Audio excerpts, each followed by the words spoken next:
It's now time for Ermanni and Edwards with Maz, live on the Woodward Sports Network. Every day, 2 to 4 p.m. Starring Ryan Ermanni, Michigan great and former NFL baller Braylon Edwards, and of course, Tom Mazaway. Let's talk some sports.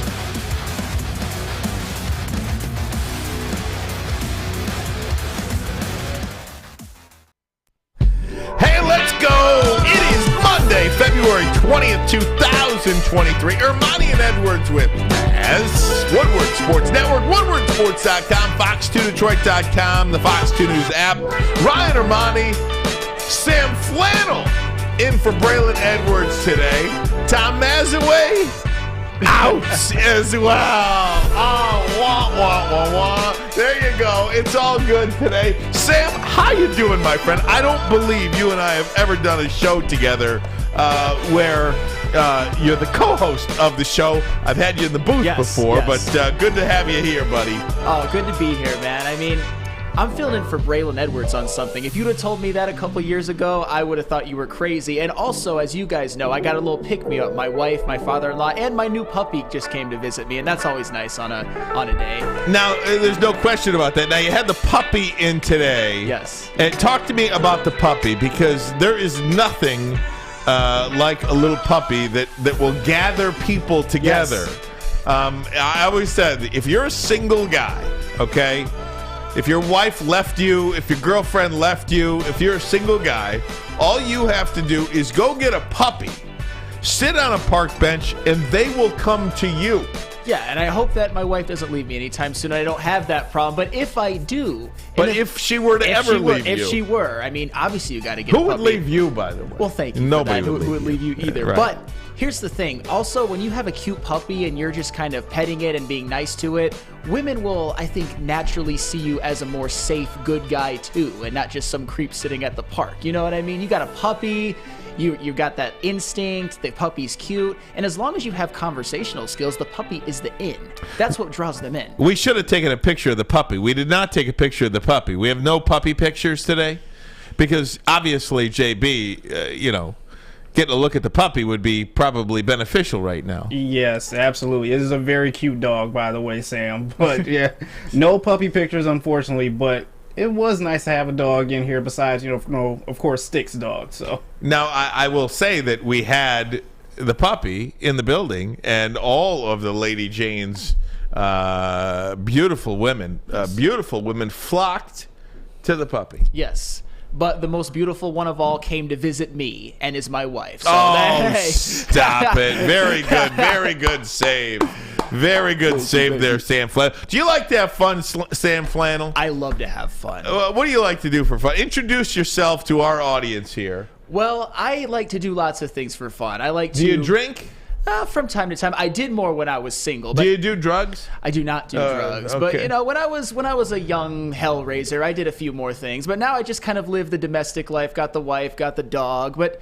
And I'm also, when it comes to sports, I'm not going to lie, I'm a little bit of a psycho fan, as you would say, which is why I'm perfect for the job, because I'm always tuned into something. So what does that mean, psycho fan? Explain that for the ladies and gentlemen watching on woodwardsports.com. Well, don't you ever feel that psycho fan? Well, don't you ever feel that way when you're watching a Michigan game or a Lions game, especially when the game is in the balance, like, say, the Michigan-Illinois game this year, even the moments of the Michigan played Illinois earlier this year? They did. They did? Okay. They did. Is that college basketball? College football. Oh, college football. Oh, yes. Okay, very good. Illinois hung in there, or when Michigan played at Ohio State this year, when it was close at halftime, Michigan was down. I don't even enjoy the games because I'm so nervous because I'm just hanging on every single play. And now that I work in sports media, everything that I say, every take that I have, people never let me forget about it.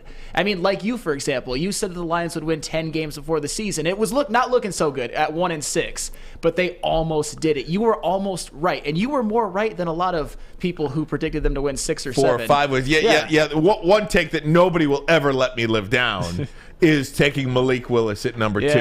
I will never I could be right about the next 100 major takes that I have on this fine program here, and nobody will ever let me live down taking Malik Willis at 2. I mean, he started a couple games in the NFL, and there's still time. He sucked. It was a bad. I'm not gonna lie. It was a bad. I was about to say I'm not gonna Yeah. lie. I didn't see a Right. whole lot that gave me any cause for optimism when it comes to Malik Willis. But hey, there's still time. But as of now, not your best take. But I've had many bad ones myself. What's one of your worst takes that you could share with the people right now? Just the absolute worst one that you never will live down. My worst take was predicting that this was the year where Scott Frost would turn it around at Nebraska and win 9 games. You kept hearing about it. Obviously, he had that one year at Central Florida where he led them to an undefeated season, got hired at Nebraska, was kind of a fairy tale, was a quarterback for them in the 90s. And I thought it was a perfect fit. But every year, it was just losing season after losing season. He got another chance, and I thought this was the year.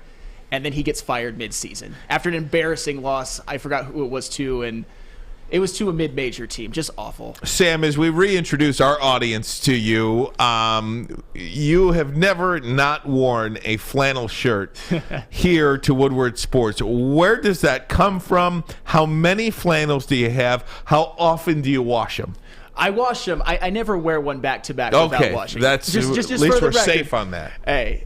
And the flannel thing, it was something that I sort of created before I got here. I started a podcast. I called myself Flannel Sam. It just was a look that I got into. They're comfortable. I think they're fashionable. I think they're very, very versatile. You can wear them at more formal events, or you could wear them to work every day like I do. I even got some short sleeve ones. And if you're really trying to be reckless, you can cut the sleeves off and wear a sleeveless flannel. Now, I have seen you wear the Yes. sleeveless Yes. flannel when it's like 80, 90 degrees out. Yes. Because there are different levels of Yes. flannel shirts that you can go about. There here. are different levels. Usually when I go sleeveless and really kind of go with the theatrics, it was when, for example, Michigan won at Ohio State this year, and when Patrick Mahomes led the Chiefs to a Super Bowl, because that is one of my best takes, I would say, because I was calling it before the year, and I kind of had to sort of let the people know that I called it. That's my guy. Is there a polo shirt of flannels, or are they all just one?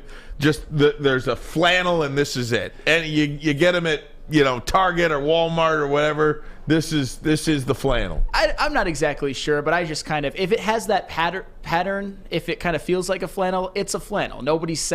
Nobody's called me out for it or anything. And to answer how many do I have about 15, 16, 17 now. 16, 17 flannels. I got 7 for Christmas. What does your wife say about the flannel? Does she like the flannel? Yeah, she likes it. And obviously when I'm not at work, it's only a work day thing. I obviously wear some nicer things if I want to go out on a date. If I'm going to the gym or going for a run or something. Going on a date with your wife, I just want to correct you. Going on a date with your wife. Right? With my wife, obviously. Because, you still got to date and court the woman for as long as you're married, even if you're married for 20 years, and that's okay. But when it comes to stuff like formal stuff, or even if I'm going to the gym or something, I obviously am not a psychopath that wears a long sleeve flannel to the gym. I've got other clothes, but with work, it's kind of worked out, although it is kind of difficult when I'm standing in the sound booth and it's 90 degrees. But that's where the short sleeve flannels come in. How hot is it in there, JB, right now? You got the door open in there. Does it get hot in there? It does get a little stuffy at times, I will admit. But, I mean, we're in here for a good 2 hours, so we're able to bear it, Fletch, what about you over there? Is it too difficult to do the job in there? Is it too hot in there? Talk to me a little bit about this. I'm pretty all right. I'm a smaller guy. I think Spencer gets a little too hot in here. Spencer probably sweats. sweats. He sweats a lot. Oh man, this guy. Spencer. And then I'm trying to think. Braylon turns the AC on regularly, so normally I'm cooler on those days. But today I think I will get a little hot. I'm wearing jeans and a crew neck, so I'll be dying. Now, Sam Flannel, let me ask you your analyses of the Woodward Sports.com show hosts. You have done seemingly a show with everybody. Have you filled in at all on this particular one? I have not on the desk. I know I haven't done a show with you, but I didn't know if you were in. Actually, when have. Braylon, when I was out, did you do a show with Braylon? Actually, I've filled in on this show before, but it was always, I was either with Stick or Spencer. Okay. Maz has been on a couple, though. I've never done it with you, and I've never done it with Braylon. Who's the best person to do a show with that you have been with so far? I'm going to put you on the spot here. I know you've done some heavyweights. Have you worked with that nut job Adam in the morning? Have you worked with him? I have never. You said the word psycho. I automatically went to Adam Baydoun. I have never been on the desk for a morning show because obviously Fish never takes a day off. But he did take a couple of days off. That's a good thing for you, by the way. Yes. I filled in the booth a couple of times, and I got a pretty good amount of talking time. But the desk is a different animal. As far as who's my favorite, I don't know. I just like getting these opportunities, man, whoever it's with. I mean, there's obviously some good things like Ryan Ermanni, for example. Look at this guy. There is a lot of... This guy knows where his bread is buttered, doesn't he, JB? I'll tell you what, there are a lot of middle-aged housewives who are very, very jealous of me right now. Oh, I'm very big with the 60-plus population. Very big. And that's something that I obviously take into account. I've obviously done shows with Darren McCarty and Lindsey Hunter over there, and that's another one where you're just kind of like, these are renowned names in the city, and I'm just, Flannel Sam, some guy who's been here for a year or so, and that's just, it's cool the variety you get. And obviously Neil Rule, he's somebody that I work with very closely every day. A pro's pro, that guy. A pro's pro. Yeah. And then obviously the heavyweights, me, Spencer, and Easy, we're about the same age. We kind of have come up together. So I always have, I'd say, good sort of show chemistry with them. So I love filming it. It's like, it's kind of cool. You don't have a routine. You kind of are just thrust into whatever, and I kind of like that, at least to start out with. I love it, too. Flannel Sam, what's your favorite sport? Football? Yes. All right, very good. That was a fun 10 minutes, my friend. I love it. We're going to get into some sports today. We've got Tiger Woods handing a tampon to Justin Thomas. Why was that such a big deal? Is it a big deal? Do we need to stop doing these things? Do we need more of these things? Plus, Amon-Ra St. Brown wants Jalen Ramsey to come to the Detroit Lions, and a mock draft that you absolutely might love. This might be your favorite mock draft you've ever seen. It's a 2-round mock draft from our friends from the 33rd team. We're going to get to that. Plus, the Lions could be heading overseas. We'll tell you all that and more. But first, a message from Custom Health Centers. I am heading on vacation, ladies and gentlemen. And damn, I'm telling you, I'm so happy to be over 16 pounds down as I head out. Custom Health Centers, they take the willpower out of weight loss. What is it? It's a customized approach to whatever your body needs to drop 20 pounds, 120 pounds, whatever it is your body needs. They have a customized approach to see you drop the weight, to help you drop the weight. Call them today, right now. It's a free call. It won't cost you anything just to pick up that phone and call 844-789-THIN. That number again, 844-789-THIN. You don't have to go to the beach, man. You don't have to get your butt crack full of sand. You just need a little chili peppers, man, to get that glowing beach chili peppers tan. Woo! With 26 locations in the Metro Detroit area and more coming, Chili Peppers Tanning is where you'll find the cleanest salons in the D. Join the Pepper Club for the best deals on unlimited tanning. Head to chilipepperstanning.com. You just need a little chili peppers, man. Get a shot up. This is for the win. All of Detroit's sports teams live on Woodward. All of Detroit's sports coverage lives on Woodward Sports. Driving the best in Detroit sports coverage. Welcome back, WoodwardSports.com. Ryan Ermanni, Sam Flannel in for Braylon today. Braylon will be back tomorrow. It's his 40th birthday tomorrow. Man, you know you're getting old when Braylon Edwards turns 40. I feel so old just saying it, but hey, man, I love turning 40. 40 was a great time for me. So welcome, happy birthday, Braylon. I'm not going to be here tomorrow, but we've got champagne, we've got cakes, we've got balloons, we've got it all for Braylon's 40th tomorrow.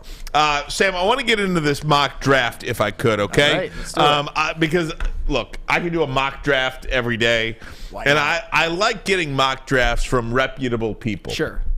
people who are in the know a little bit more than you and I. So the 33rd team, their scouting department, did this latest mock draft. They have 4 quarterbacks going in the top 9 picks of this draft. Here's the top 5. Bryce Young. Will Levis goes number 2 to Houston. Jalen Carter 3 to Arizona. Will Anderson 4 to Chicago. And here's where it gets interesting. Seattle, Pete Carroll says we're going to improve our defense. Seattle takes Tyree Wilson, the edge from Texas Tech. You know who that leaves at number 6? C.J. Stroud, okay? That leaves the Lions at 6 with an option. C.J. Stroud or trade. And the 33rd team projects the Detroit Lions to trade out of that pick. How many times do we say trade back, trade back, trade back? Well, this particular mock draft has the Lions trading out of that pick. They have the Lions trading with Tennessee, moving back to 11 and gaining Tennessee's second-round pick. So the Lions move from 6 to 11 and gain another second-round pick, so they'd have 3 second-round picks. And with that 6th pick, the Tennessee Titans select C.J. Stroud, quarterback, Ohio State. With the 11th pick, the Lions select Christian Gonzalez, cornerback, Oregon. Let's just start there. If the Lions are faced with C.J. Stroud at 6 and they trade out of that selection, I'm curious to know what Lions fans would say about that, because we're going to talk about Daniel Jones in a little bit. We're going to talk about Daniel Jones wanting $45 million. Are you prepared to pay Jared Goff, when he's up in 2 years, $40 to $45 million? Because if you are not prepared to do that, I don't care how many picks you're getting.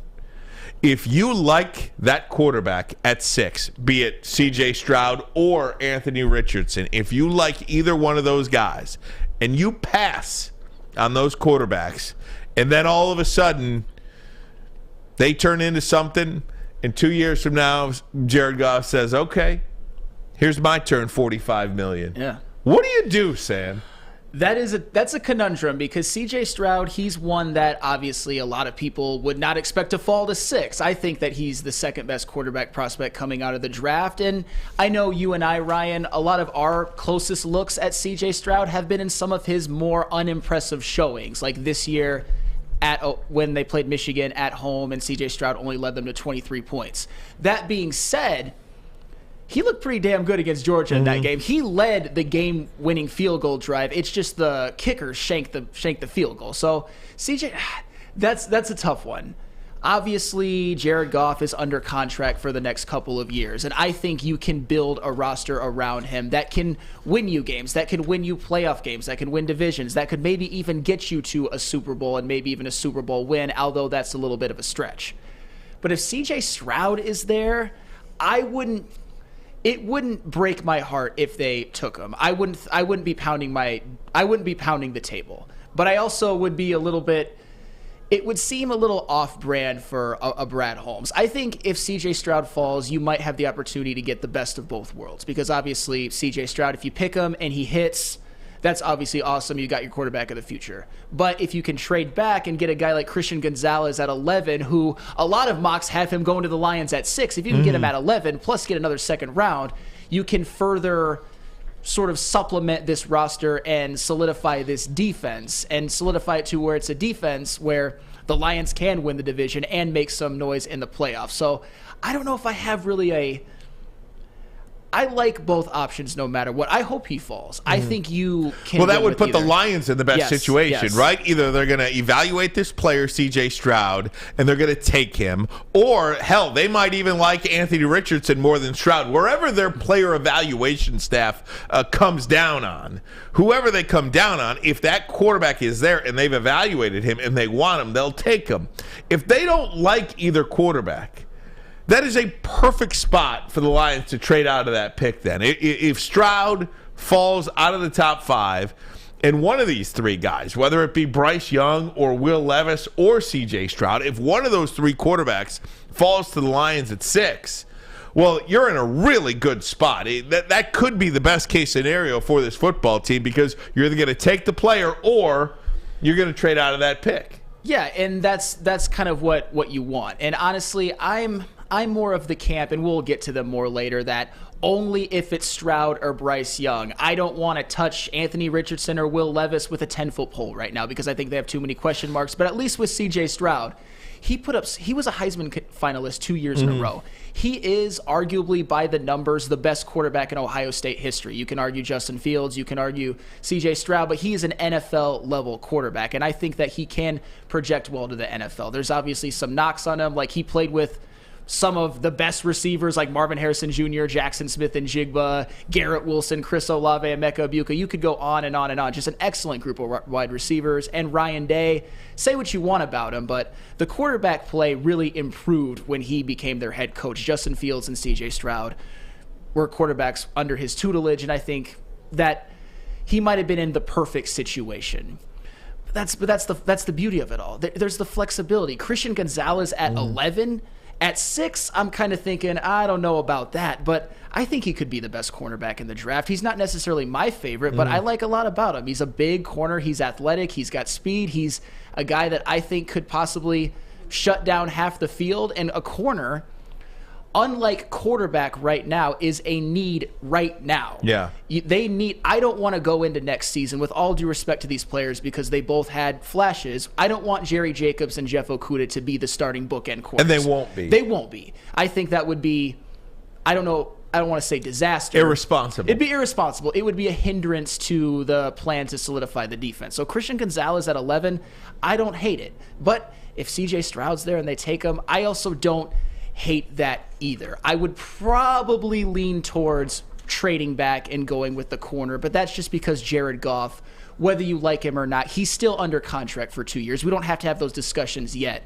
You just have to wonder if you can put together a roster that he can win with in the next couple of years. You'd have a window, but with windows comes expectations, and if you don't win in that window, there's a lot of regret. Let me bring you guys into this. The phone number, 313-552-6322. 313-552-6322.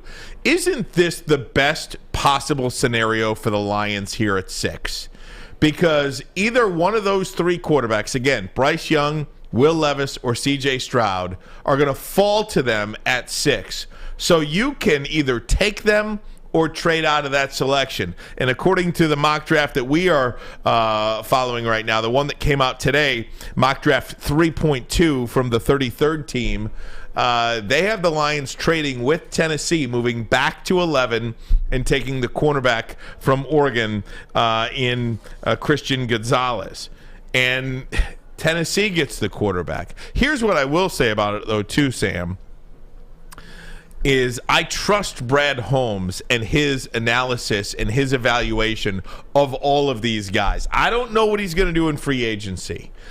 He has not made a splash in free agency yet as Lions general manager. But the one thing we have seen from Brad Holmes and all of these guys in the scouting department is that they know how to evaluate collegiate talent. So if he says, I'm going to pass on C.J. Stroud, I'm going to pass on Anthony Richardson, I think I'm at the point where I will trust that evaluation because he's proven that. His track record shows he knows how to evaluate a player. And I'm not as strong in my belief system on who the Lions should take because Brad Holmes knows a whole hell of a lot more about these guys than I do, and I would just trust what he does. If he wants to take CJ and stash him for a year or 2 years, I'm fine with that. Hell, if he likes Anthony Richardson better than CJ Stroud, wanted to take him at 6, I would trust his evaluation on that. And conversely, if he wanted to trade back and take Christian Gonzalez, I would trust his evaluation on that as well.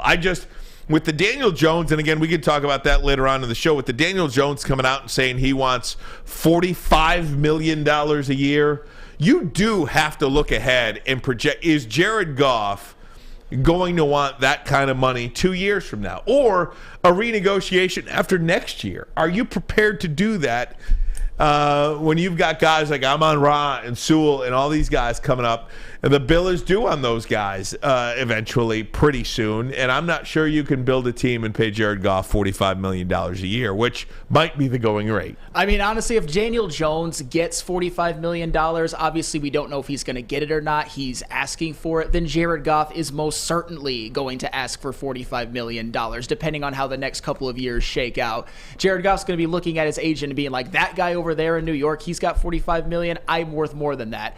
And that's what's the sort of conundrum here, because when you're talking about Christian Gonzalez versus a quarterback or Brad Holmes, you're talking about whether you want to draft and stash and sort of have your future more lined up the way you want, but maybe not be as good in the next couple of years, or do you want to build that roster right now and put together a roster that is similar to a 2018 Rams in which Jared Goff actually was the quarterback of a team that went to the Super Bowl? But the good news is, like you said, with Brad Holmes, the one thing all of us Lions fans, or almost all of us Lions fans, agree on is that he has knocked these first two drafts out of the park. I mean, in 2021, you get Penei Sewell and Amon-Ra St. Brown. Amon-Ra St. Brown in the fourth round, by the way. They both blossomed into stars. And then last year, Aiden Hutchinson obviously leads all rookies in sacks. And then you got James Houston and Malcolm Rodriguez as sixth rounders, and Kirby Joseph in the third round. I'm just glad that we can have these conversations, which are interesting because we want to see the Lions do well with a GM that we trust, who has proven, at least in the draft, he's been exemplary. I wouldn't even say competent. I would say exemplary. When's the last time we've been able to say that about a Lions team? Never. Without question. I couldn't agree with you more. 313-552-6322. Let's go to the phone lines now. Bring in Charles. Charles, you're on WoodwardSports.com. How you doing, my friend? Good. How you guys doing? Doing good, bud. Thanks for the call. What do you got? I think they should definitely trade the sixth pick if Jalen Carter isn't available, or a quarterback. Because, like Sam said, you want to get picks for the future, like 2024 draft. You want to keep this thing going, because next year you got to figure the Lions are probably going to be picking in the 20s in the first round. How do you feel about the quarterback position? Because I've kind of always maintained that I feel like this is the last best chance the Lions have to take a high first round quarterback. Now, I'll leave Brad Holmes' evaluation up to that, but I feel like this is the last best shot at it. What do you think about the quarterback position? You prepared to pay Jared Goff $45 million? I don't know if I would pay him $45 million, but you definitely need an insurance policy behind him. Yeah. I think they'll take a quarterback. I just don't know where. Hey, Charles, thanks so much for the call, bud. Call back anytime, all right? All right, thank you. Guys do a great job. Thank you very much. Really appreciate that, Charles. 313-552-6322. I am a little weary of the fact that this quarterback situation is getting so out of hand. And because of that, look at all these players that are going to get cut around the league. I mean, we just talked to Jeff Risdon last week about all of these really good players around the league. I mean, there's salary cap casualties every year. But when you're paying these quarterbacks that amount of money, and I know the cap keeps going up, but, man, at some point, it's going to be hard to field a team. I mean, that's what the NFL kind of wants, though, right? Parity. They don't want teams that can just dominate year after year after year. And speaking of teams that might end up being in that conundrum in the next year or two, and I know we'll get to them later, the team that represented the NFC in the Super Bowl, their window might be quite a bit, it might be shorter than you think, just with all they have on free agency. But that's kind of your point, that if you want to pay your quarterback, it's going to be really damn hard, unless you're great at drafting, to build and maintain a roster around them that can win. Unless, of course, you're an alien like a Patrick Mahomes. But even relative to the market, his contract is more team-friendly than you think as well. So it's the NFL we live in. It's a salary cap league with quarterbacks making astronomical amount of money. Daniel Jones? Come on. It's out of hand. Who did the Lions take at 18? Who did they take with their now 3 second-round picks? We'll get to that next. But first, a message from Fairway Packing Company. One of my favorite places on earth is this steak shop in Grosse Pointe Woods. I mean, you literally walk in, and there's these vacuum-packed steaks, burgers, pork chops right there in these refrigerators. You just open the refrigerator door, labeled, prices, everything you need right there in front of you. It's a way to elevate your dinner. Fairway Packing Company, family owned and operated since 1956. The Burrata Blend burgers, the award-winning chop house steaks, dry-aged Wagyu tomahawks. Are you kidding me? See why the top chefs in the country choose Fairway. Again, you can visit their steak shop in Grosse Pointe Woods, or you can visit them online, fairwaypacking.com. Fairwaypacking.com. They ship anywhere. Sourced, cut, aged, packed to perfection. Saturdays at 1 p.m. Make sure you're watching WoodwardSports.com for our new show, Chompin' Puck. He shoots! He scores! With 4-time Stanley Cup champion Darren McCarty and Michael Gentry, Chompin' Puck is taking the Detroit hockey community and giving them a voice. Pros to Joes. You'll get the best Detroit hockey coverage around. Chompin' Puck. Saturdays 1 p.m. on WoodwardSports.com. Introducing the Planet Fitness Guide to getting that post-workout glow. Step 1. What's your why?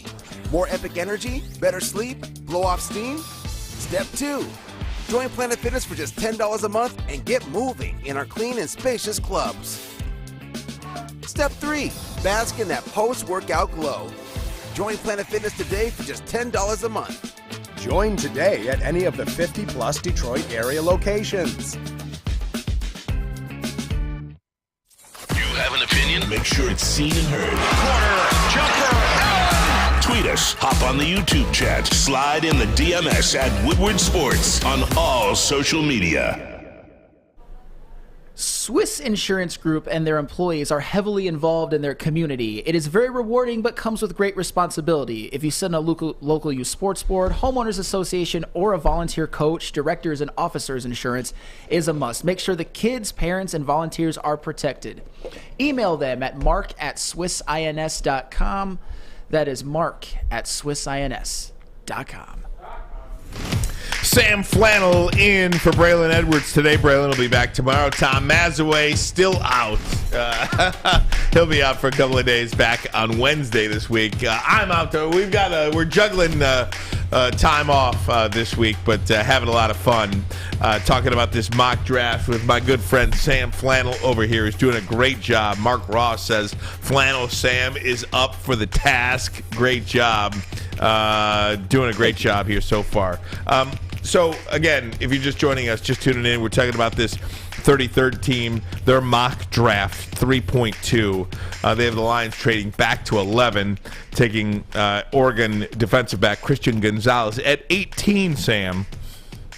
They have the Lions taking Trenton Simpson, linebacker from Clemson. The write-up on that, the Detroit Lions pick another defensive player to upgrade one of the worst units in the league in 2022. Trent Simpson is a versatile chess piece on defense that can do a lot of different things on the field with his speed and with his movement skills.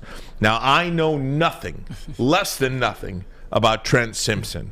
But again, a lot of people see defense, defensive back, linebacker, and there you go. They'll like that automatically just by the fact that he's a defensive player. Yeah, and a linebacker at 18, I'm not necessarily in love with it, but I also wouldn't be pounding the table either. If the Lions actually pick how this mock draft in the first round turns out, Christian Gonzalez at 11, Trenton Simpson at 18, I don't necessarily hate it. I think the linebackers actually last season, I think, outperformed their expectations. I did too. Nobody thought that Malcolm Rodriguez would turn into what he's turned into, which was, for a 6th-round pick, one of the best value picks in all of the NFL. He was on the all-rookie team, and he earned it. He had a great year. And Alex Anzalone, I'm not saying that you want to hitch your wagon to Alex Anzalone forever, but he was an 125-tackle linebacker.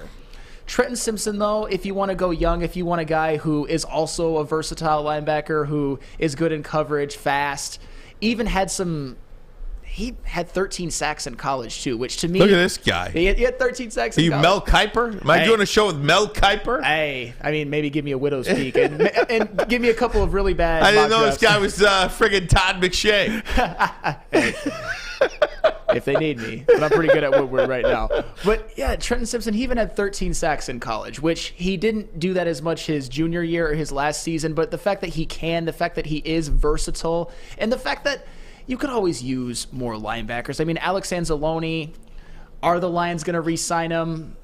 Maybe he'd be cheap. They also could go the free agency route with a Tremaine Edmonds, depending on their cap space. But Trenton Simpson, there were a couple picks after it that I would have preferred. I probably would have preferred them to go after two of his Clemson teammates, Miles Murphy or Brian Brzee. But Trenton Simpson's a damn good football player. I would not be pounding the table. And obviously, the thing that we can always come back to, and it's wonderful to say, but I think it's going to get boring and redundant after a while, is it's Brad Holmes making the pick. Right. Brad Holmes, we trust his talent evaluation. But it's not going to get boring and redundant because we're going to say it with a smile every time just because of his track record. How can the track record doesn't lie? And so Trenton Simpson, I don't mind it. I don't love it, but linebackers the defense, despite it playing better at the end of the season, there's still some holes. It's still the weaker unit as of now. I'm not saying forget about the offense in the draft, but if you want to go defense in the first round, I'm not going to argue with it. Let me give you some names that the Lions would have passed on in this mock draft in order to draft Trenton Simpson, linebacker from Clemson. They'd pass over Jordan Addison, wide receiver, Bijan Robinson. And by the way, the Buffalo Bills, this would be a perfect draft pick for the Buffalo Bills. No-brainer for them. They trade up to Baltimore and get Bijan Robinson. That would be, an absolute no-brainer for them. So again, Jordan Addison, Bijan Robinson, Miles Murphy, the edge rusher from Clemson, and Keely Ringo, the defensive back from Georgia. I mean, you could essentially take Ringo there as well at 18, and you have your starting defensive backfield for years to come. You could, but it'd also be two rookies, and then Jeff Okudah and Jerry Jacobs. One of them they might cut if they draft Keely Ringo. I wouldn't like that. It's a tough position to adapt to. It definitely is, and I think that would make their pass defense if they had two rookies, unless you come in and you're a unicorn right away like a Sauce Gardner or even a Patrick Surtain. It's going to be tough. So I wouldn't like that. But the Miles Murphy one, I know that last year the Lions drafted 3 edge rushers, and 2 of them really, really popped and hit, James Houston and Aiden Hutchinson. And Josh Pascal was mainly hurt for the year. So having him back, presumably healthy, that's almost like getting another draft pick. And even he had 2 sacks in a game. But when it comes to edge rushers, you can never have too many. And that's why I would probably pick Miles Murphy over even a Trenton Simpson. But hey, I think they're both good football players. And as far as Jordan Addison goes, he's not my favorite receiver in the draft, but as I think you guys have talked about, you don't necessarily want to leave the offense completely alone. You want to keep your elite unit humming. So none of those picks would really make me pound the table, except maybe Keely Ringo. Yeah, so here's one of the issues that I have with this mock draft too, and I'll tell you. So there's 3 picks in the second round. Let me just tell you what those are. They would get pick number 41 from Tennessee. They would take, according to this mock draft, Luke Musgrave, the tight end from Oregon State. At 48, the Lions would take Garrett Williams, defensive back from Syracuse.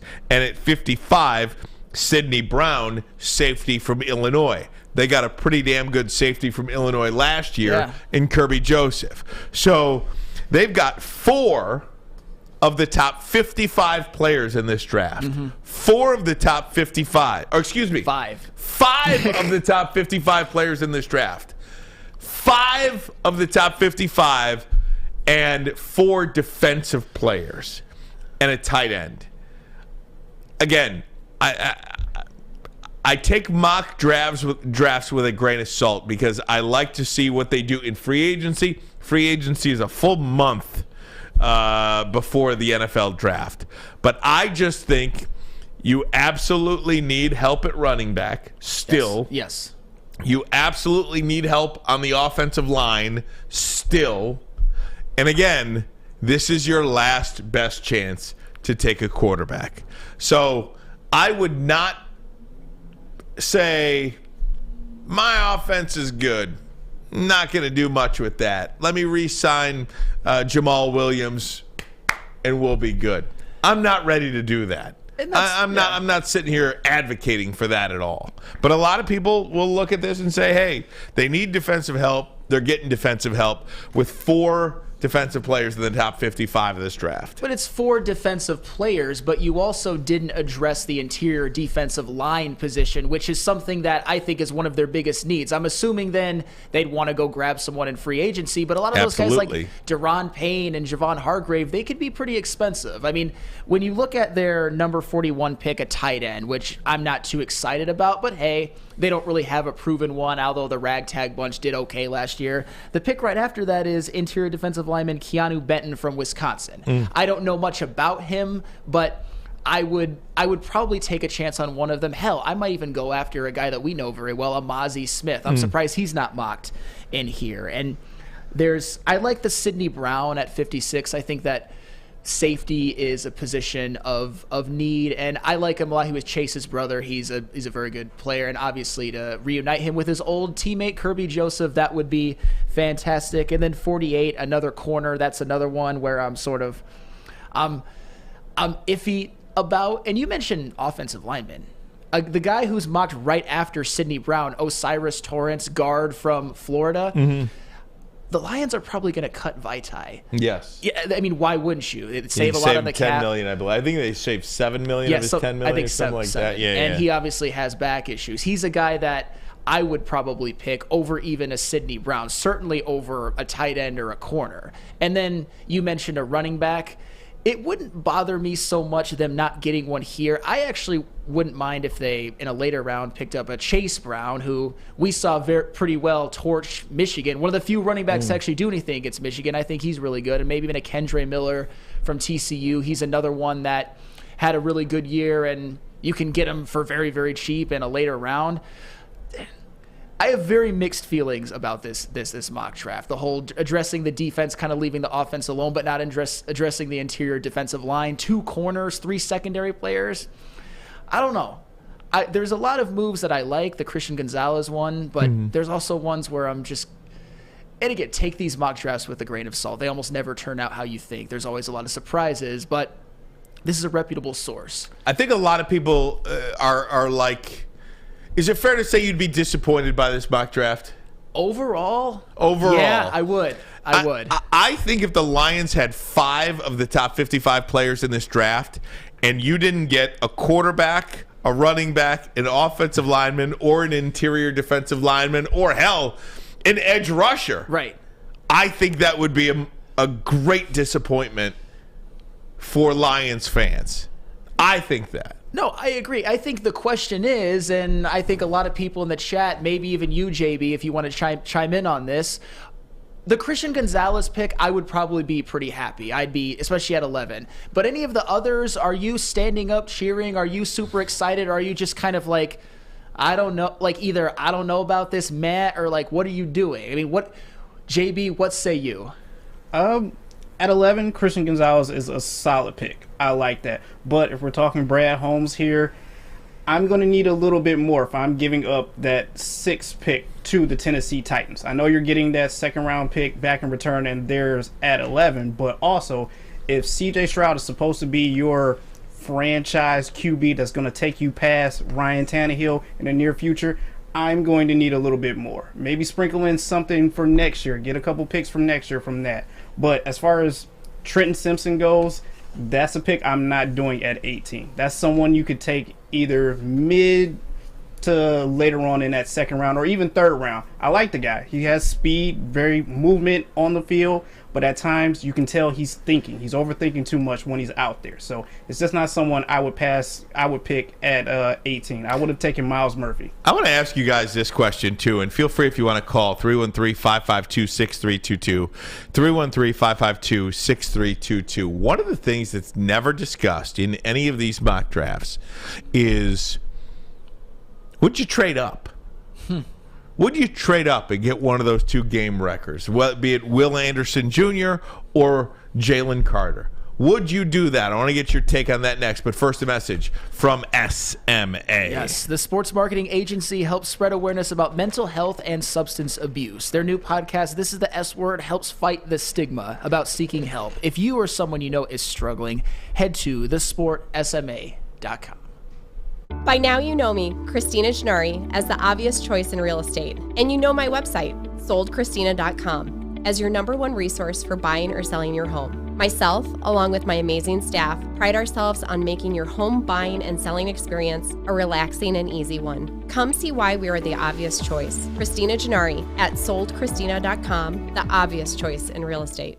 When it comes to making your haircut truly an experience, there's no better place than Lady Jane's Haircuts for Men. Come to any one of our 26 Metro Detroit locations for an award-winning haircut experience and qualify for a chance to win a down payment for your dream home up to $200,000. Our precision haircut and talented stylists will have you looking good, feeling good, and give you a chance to change your life forever. Lady Jane's Haircuts for Men, open 7 days a week. Walk in anytime. It's wicked awesome. We are the network for Detroit by Detroiters. Welcome to the Woodward Sports Network.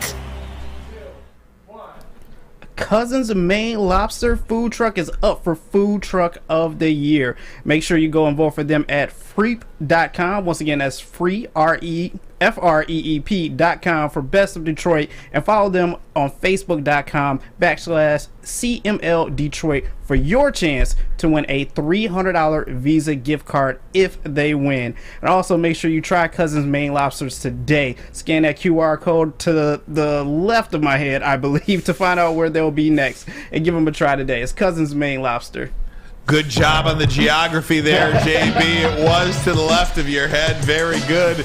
Ryan Ermanni, Sam Flannel sitting in for Braylon today. Maz off as well. Having a lot of fun talking Detroit Lions. And we got to know Sam Flannel a little bit. If you're not familiar with Sam Flannel, go back and rewind and listen to the start of the show. We really had some fun with Sam at the top of the show. Having some fun with him now, talking about these mock drafts, this one in particular from the 33rd team. And one of the things with all these, whether it's Fox Sports, ESPN, McIntyre at Fox Sports, Kuiper or McShay at ESPN, the 33rd team, which to me, this 33rd team is totally, it's like my new favorite NFL follow.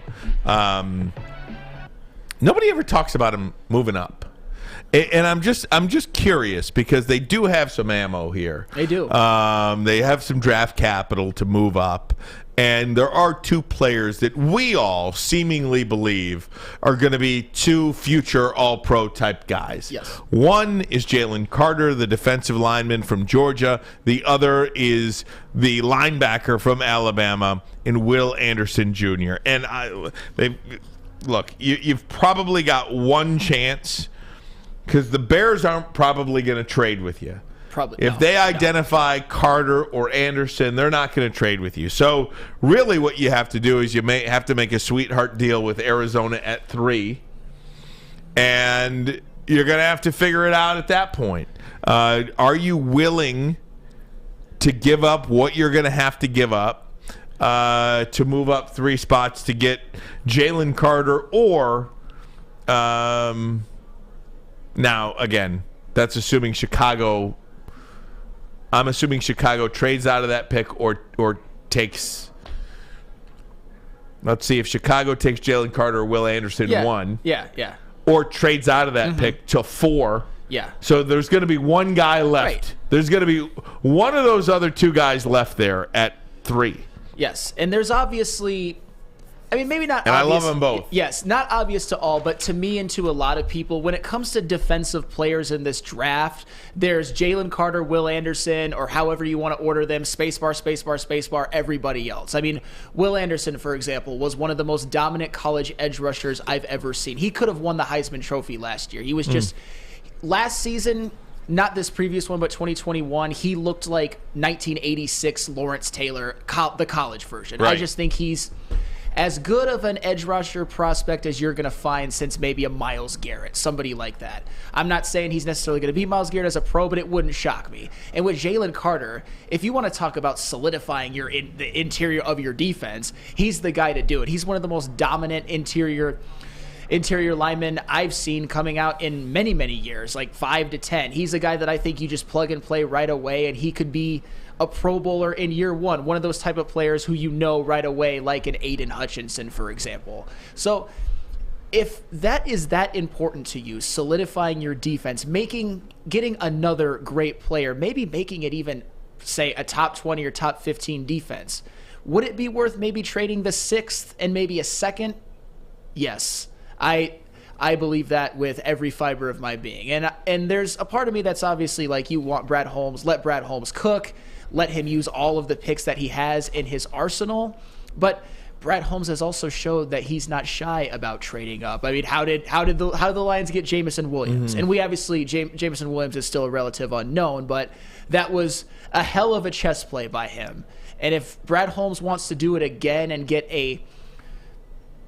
two of the surest things, I think, in this entire draft, probably the 2 surest things, I would absolutely do it, because I think they would help either Will Anderson or Jalen Carter, would help your defense exponentially day one. And despite the Lions defense playing a lot better at the end of the year, it's obviously still their biggest weakness. I mean, Will Anderson can play so many different positions for you up front. He can stand up. He can put his hand in the dirt. Jalen Carter, I mean, look, nobody is going to compare him to Aaron Donald. Right. I'm not. But what I'm saying is, if you can get a player that is dominant up front like that, it just changes everything you do defensively. It makes Hutchinson and Pascal and James Houston better. It makes Alex Anzalone better and Malcolm Rodriguez. It makes your defensive backfield better. If you can get that one guy, that one guy can impact each and every position on the field. So I do think it is worth looking into. I mean, are you given... whatever, I'm not going to make the trade for you. Right. But are you worth... You're going to have to pay a price. Yes. You are going to have to be okay with paying a price to get one of those 2 players. And I do think you do it. There is nobody that excites me sans a quarterback.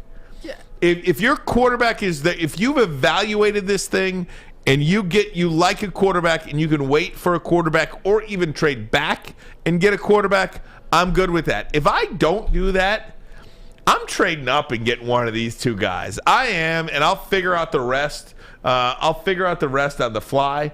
You are going to have other picks in this draft to address your defense. Yep. You are going to have free agency to address your defense, your defensive backfield. And I just think you're automatically...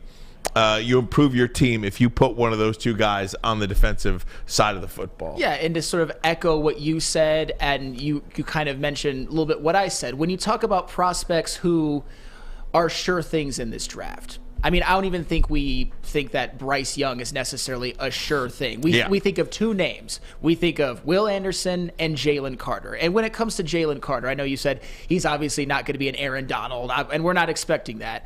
But what if he's in there and he turns your run defense into something that's... What if he's like an Ndamukong Suh? What if he's in Ndamukong Suh? If he becomes Ndamukong Suh, I think we would all be doing backflips, honestly. I mean, what if he becomes... And I don't know if he's as good of a pass rusher. What if he becomes a Quinnen Williams? Yeah. What if he becomes a Chris Jones? I know that that's very, very lofty, but you see how important... But if you evaluate that player to be like that, to be that good, that's who you're talking about here. Yes. You're not trading up to just get a guy. Right. You're not just trading up to get somebody to start for you at that position. You are trading up to get an absolute game wrecker like a Chris Jones, like a Quinnen Williams, like somebody like that. And if you get a guy like Jalen Carter or even a Will Anderson, no matter who they are, you're not going to give up 48 points to the Seattle Seahawks and not force them to punt. You're not going to give up, especially if you get Jalen Carter, the franchise record for running yards in a game by Carolina. And those are the 2 games that you look at, 2 of the games you look at as, man, if the Lions would have just won those games, they're a playoff team, particularly the Seattle one where your offense scores 45 points and you lose. And that's why getting a guy as dominant as a Jalen Carter or as a Will Anderson, obviously we don't know how dominant they'll be in the NFL, but they project to be dominant. That's the move. Is there anybody between 6 and beyond in the interior line or even as an edge rusher that you're like, I know this guy is going to hit? I'm a fan of Brian Brzee from Clemson, but I'm not as sure if Jalen Carter's available. They've got Brzee going 30. They've got him going, oh my God, I got to keep turning the page here. 30 to Philadelphia. Yeah, and that's quite a fall. And as much as I'm a fan of his, he also has some injury issues, and if a reputable source like the 33rd is saying he's falling all the way to 30, my point is with that, and even with a Miles Murphy, he's fallen quite a bit too in this draft. You don't know. You have the closest thing to a known commodity with a Will Anderson and Jalen Carter, and many drafts, depending on the team, you're not going to have it set up to where you can offer a package that a team is going to want. The Lions do. Especially the Arizona Cardinals, who aren't really in the market to take a quarterback because they're kind of stuck with Kyler Murray. Right. This draft does feel like it's got a lot of solid players in it, but not a lot of studs. And I say that about all these quarterbacks too. Are you confident that one of these quarterbacks is going to be an all-pro franchise quarterback for the next 10 to 12 years? I am not.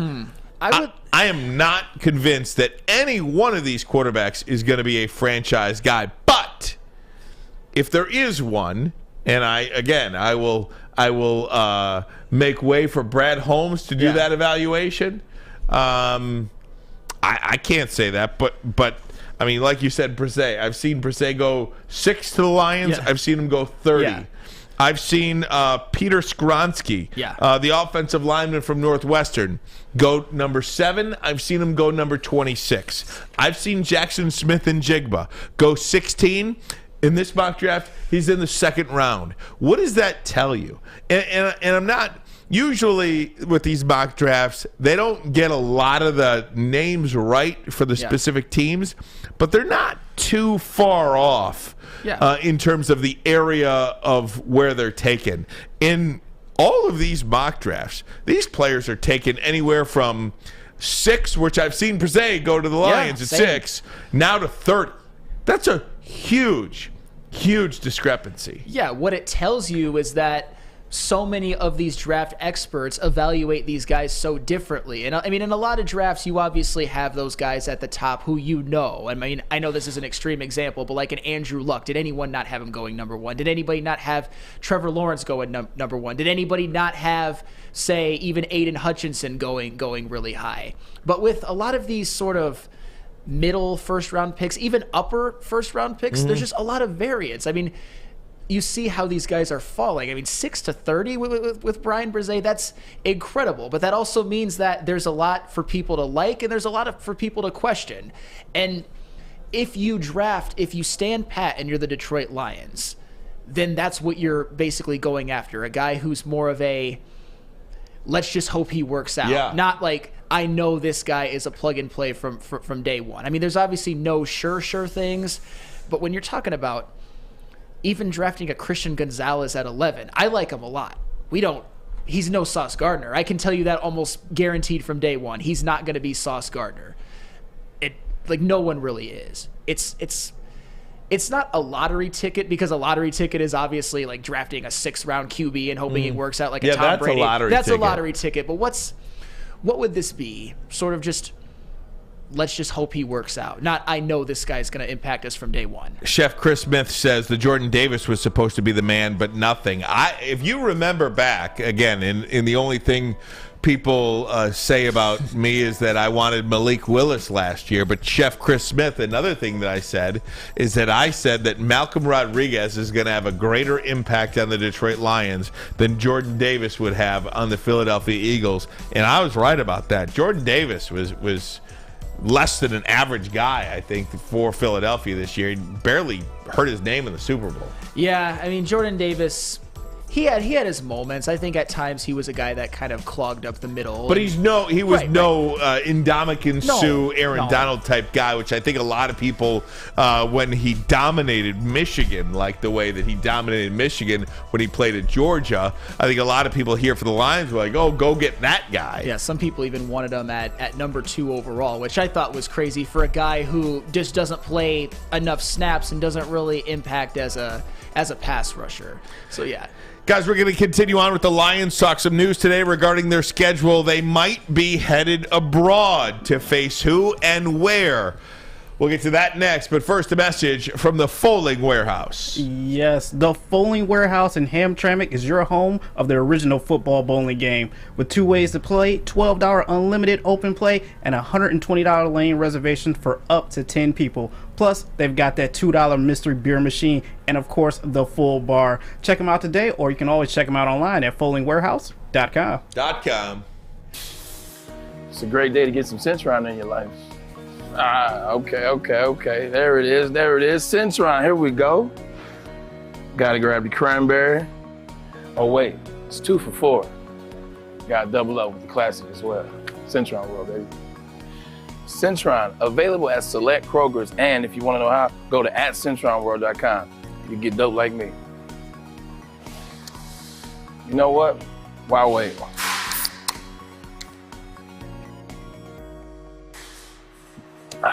Great taste, guaranteed.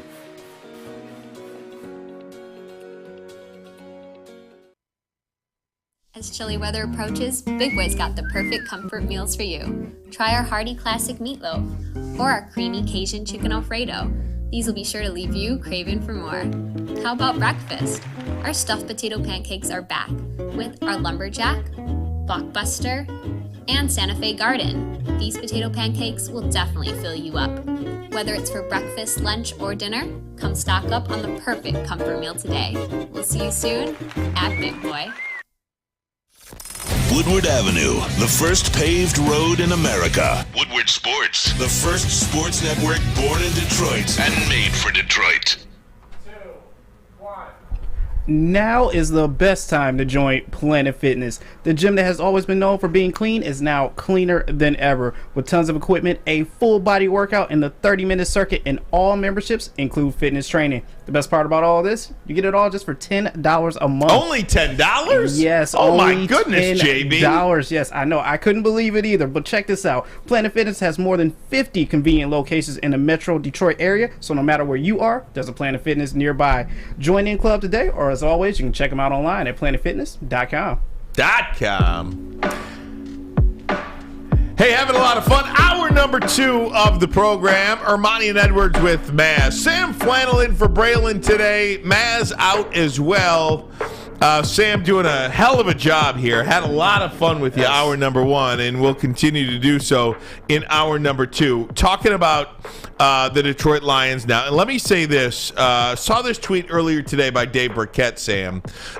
Dave Burkett quote tweeting Peter King, Football Morning in America today. Talked about a number of different issues in the National Football League. And one of them is talking about all of these games abroad, Sam. And as part of this, this is a quote from that Football Morning in America. As Dave Burkett tweets from Peter King. My bet for the Germany game, Detroit versus Kansas City in Frankfurt. Ooh. So the Lions at Kansas City. It's a home game for Kansas City. So instead of going to Arrowhead, they'd go to Germany. Let me first say this, Sam. I hate the games in London, Germany, Mexico. I hate these games. Mm-hmm. But if you're telling me the Lions are going to Arrowhead Stadium, yep, I'm telling you they have no chance to win the game. That is a league loss. That's a loss. Yes. If you're telling me they're going to Frankfurt, Germany, they got a 5% chance to win that game. And I'm glad maybe even more. Yeah, I'm glad you mentioned that, Ryan, because like Kawhi Leonard. Obviously, going into Arrowhead, playing against the defending Super Bowl champions with that Patrick Mahomes, Andy Reid, Travis Kelce, and that defense with Chris Jones. Obviously, that is a tall task, even for the Lions, who are obviously up and coming, but are not on the Chiefs level yet. And Arrowhead is one of the toughest places to play in the NFL. I'd be curious to see how many times Patrick Mahomes has lost at Arrowhead with him as their quarterback. Probably not many. I'd guess less than 5. But if they go to Germany and it's a neutral site game and it's a home game that Kansas City has to lose, I'm not saying that the Lions should be favored or anything, but they get to avoid one of the hardest road tests, probably the hardest road test in the NFL, just wiped away. And now you get a neutral site game. And you know what else is great? I know that I'm kind of with you where the European games, I don't hate them or anything like I hate them. I just kind of am whatever about them for the most part. But obviously the NFL wants to showcase the game to Europe, to Germany, which is relatively new, at least when it comes to Germany. You got the Kansas City Chiefs, and that obviously makes sense. Super Bowl champions. Patrick Mahomes is the best player in the NFL. Just all kinds of star power. Travis Kelce. And the Detroit Lions, a team that the NFL actually wants to showcase because they've got a lot of talent too. They've got a top 5 offense, which is returning their offensive coordinator, Jared Goff, Amon-Ra St. Brown, that offensive line.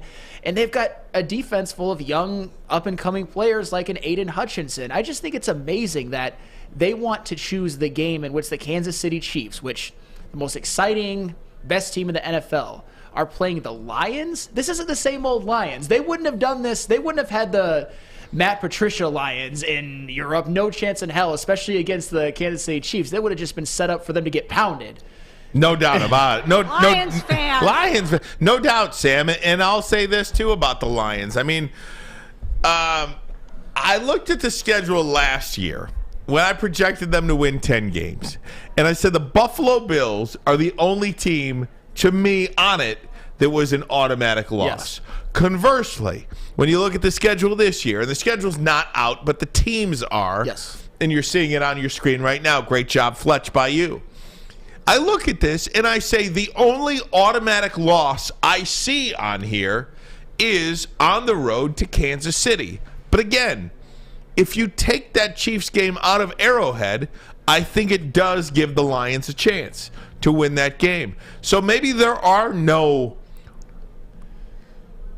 how do I say this? No not winnable games? What's the proper English on that?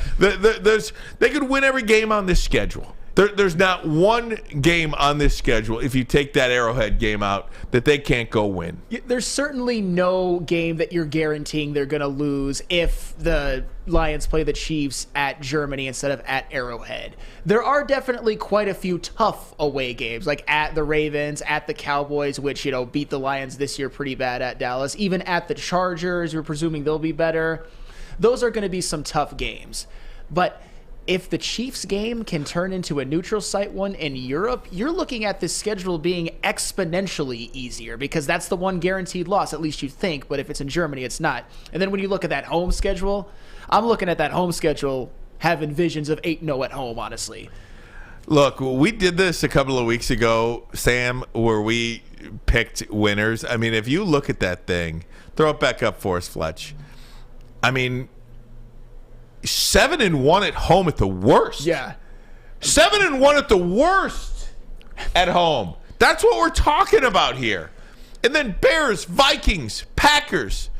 There's 3 wins right there. Yeah. Chargers, Saints, Bucks, Cowboys, Ravens.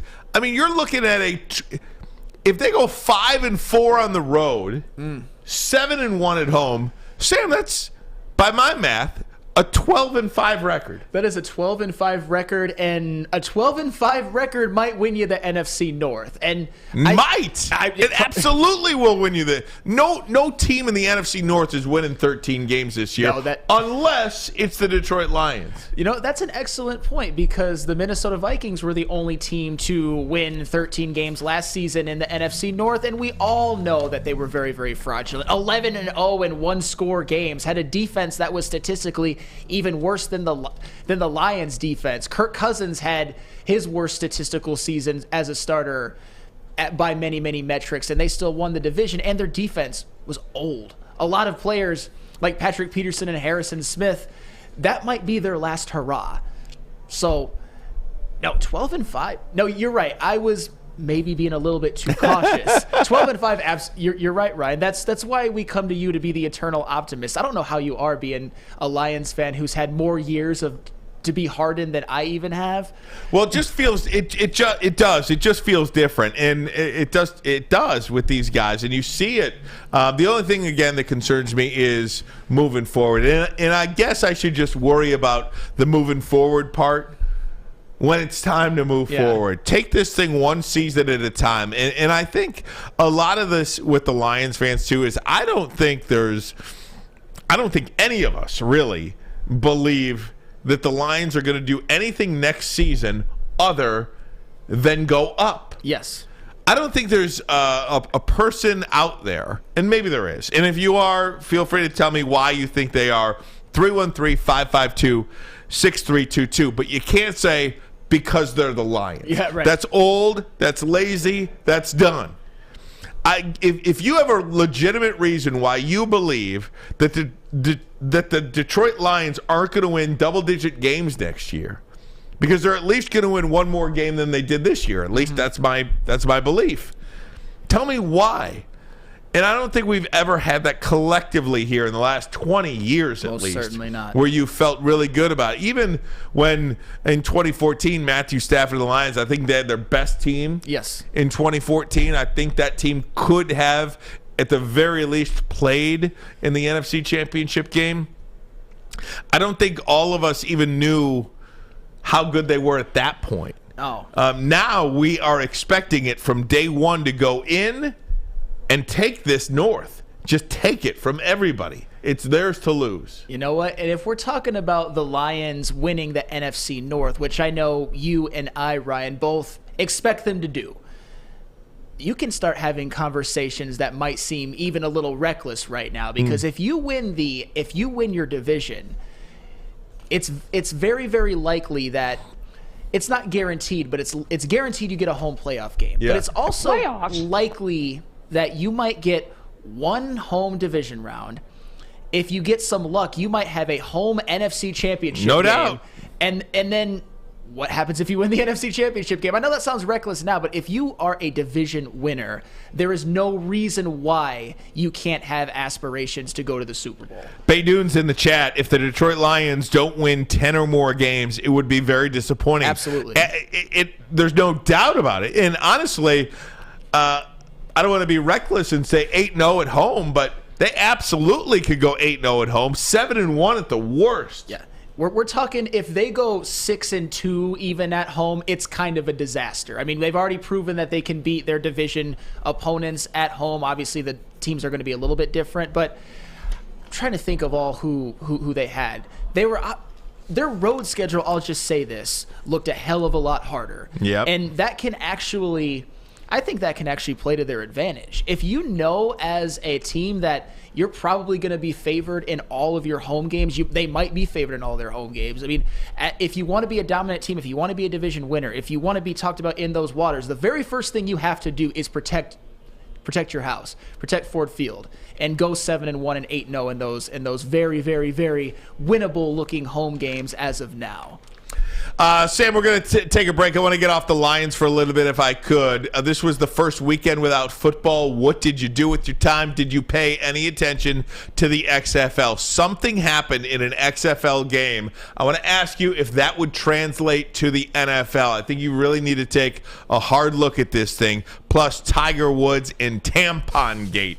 Are you kidding me? Yes, we'll talk about it. But first, a message from Les Stanford. Chevrolet, Cadillac, Buick, GMC, and if you want a Chevy truck, are you kidding me? This Silverado deal is, it's mind-blowing. You can get a 2022 Silverado Crew Cab LT for $289 a month. That's right. Head on over to Les Stanford in Dearborn on Michigan Avenue. 2022 Silverado, $289 a month. They have them in stock, ready to drive off the lot right now today. Also, Les Stanford has expanded their brands. The Buick GMC brand, they've expanded into Ferndale, a trusted name for over 50 years. Same great service that customers have come to know. Go check them out on Woodward, just south of 9 Mile. And, of course, Chevy, Cadillac at Les Stanford in Dearborn. Buick GMC, Les Stanford in Ferndale. All the brands under one umbrella. LesStanford.com, LesStanford.com. Find new roads. Find them. Find them. Saturdays at 1 p.m. Make sure you're watching WoodwardSports.com for our new show, Chompin' Puck. He shoots! He scores! With four-time Stanley Cup champion Darren McCarty and Michael Gentry, Chompin' Puck is taking the Detroit hockey community and giving them a voice. Pros to Joes. You'll get the best Detroit hockey coverage around. Chompin' Puck. Saturdays 1 p.m. on WoodwardSports.com. At work and at home, we're there with smarter security solutions. Featuring complete automation with customized alerts and more. For over 90 years, we've been the company that's been counted on to protect what matters most, all with personalized service and care. Right now, for a limited time, receive a free video device plus free installation with a new home system. Guardian Alarm. We protect Michigan. A ton of fun, a ton of sports, and a ton of man meat. Welcome to the Woodward Heavyweights, live daily 5 to 7 p.m. on Woodward Sports.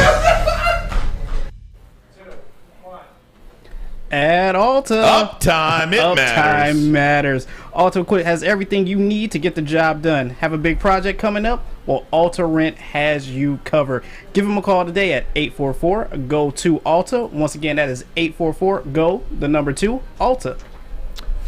Hey, welcome back. WoodwardSports.com. Ryan Ermanni, Sam Flannel in for Braylon today. Tom Mazaway is out. First weekend since August without football. Without real football, yeah. Sam Flannel, what'd you do? So this is interesting, and I know this isn't quite where maybe this conversation was intended to go, but I want to kind of bring something up with this one. And maybe a lot of people would disagree with me. I know that Tom Mazaway would if he was here.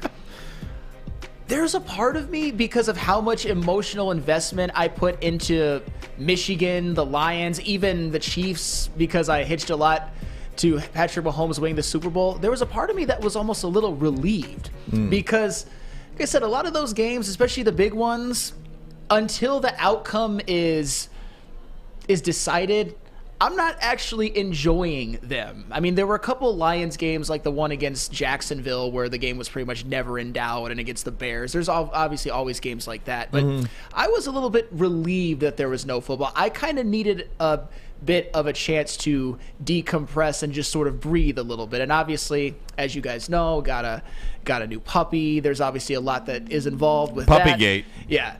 So to me, I didn't really watch a whole lot on Sunday, although I did definitely tune into Michigan State on Saturday night and watched a little Red Wings on Saturday night, them going to Seattle and losing. But overall, I don't miss it yet. I need a little bit of a break from it in order to miss it again, which I probably will come summertime. Did you watch this XFL situation? I did not watch it as it happened, but I just, for the being able to do my job to the best of my ability, I got myself up to speed. All right, so here's the deal. I want to, and I don't know if I can highlight this for you or not. I can't really show the tweet. Or here's the tweet. Here's one of the tweets from Ari Meirov, but this is just so fascinating to me. One of the things in the XFL, so the XFL, an onside kick, the trailing team can maintain possession by a 4th and 15 play at its own 25-yard line. So here's the situation. It was San Antonio playing against somebody. I don't know who the hell they were playing. It doesn't matter. San Antonio was up 15-3 with 1:30 left. Yeah. Okay? They scored a touchdown. Makes it 15-9. A 3-point conversion, okay? You can go for 3 points from the 10-yard line. One play from the 10. So they got that, made it 15-12. They converted a 4th and 15. That onside kick we were just talking about. There is no onside kick. There is one play, 4th and 15, at your own 25-yard line. That's the onside kick. That's the equivalent of the onside kick. They got that and then scored another touchdown to win it. So they were down 15-3 with 1.5 minutes to go. And all that craziness happened, and it ended up winning the game 18-15. Now, according to Ari Meirov, the NFL owners were presented that scenario of the onside kick in the past, but it did not get enough votes. Are you in favor of, instead of the onside kicks, let the teams decide one play, 4th and 15 from the 25? Do you like that? I do not like that, but that being said, I understand why there's sort of a wanting for it, because the onside kick, with the way you can't stack one side anymore, it's become too automatic. I think the conversion rate is somewhere in the single digits. It's basically when you make something so automatic, or in this case, the opposite of automatic, where it almost never works, it gets to the point where you almost don't even want to try it. We obviously know it gives these teams that are trailing almost no hope. I mean, you see what they did with the extra point, for example. It was pretty much automatic. They moved it back. But this one, it does seem a little bit gimmicky.